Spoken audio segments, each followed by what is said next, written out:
Maksudnya hobi dia bukan dia isu zaman ni temperatur. Ni soto baka carbon affairs kelap konkret taka blueprint dan taka jaka sa ka doki ni kerja iki. Atau pila ai ka no ka jumpa iki hobi dia bukan dia blueprint. Kalau kami nama satu ngam kenal ke exact date before election lalu meeting bat ki shuru ni satu komite nama tu point of election. Te imat for election tinggi ya bon kami baro la don cakala jom. Gila pan por imat kumbalai nai baro berkut kalau ba trust ba kadala.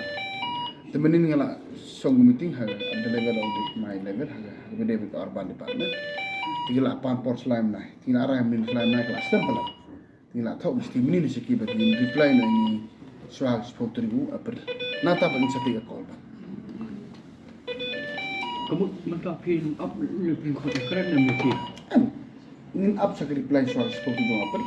Nata ka ay reply ni sa call ba if necessary. Saya nak ingin memiliki bapa dia jing semua yang sarkar ban pekerjaan no ini diberi besar yang tekan urang mentau sini. Kat balak ni pasang pekeloy.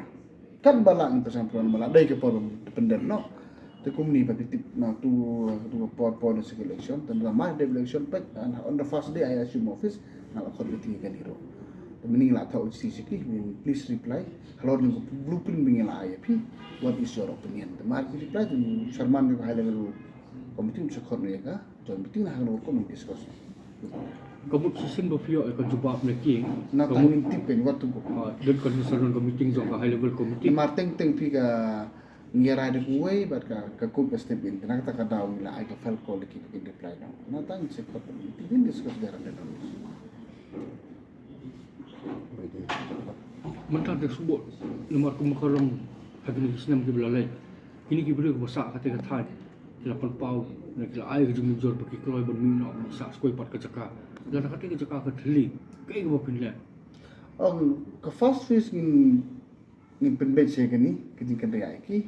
Nata ko government ni discuss what are the best thing we will do that. Ni me cakap ban long wakan tu. We have to come with a good project dah. Mula, nanti kenapa keserkatan dan wenzek ya kita kerja ni. Kejimut dai gumta. Kejimut dai gumta.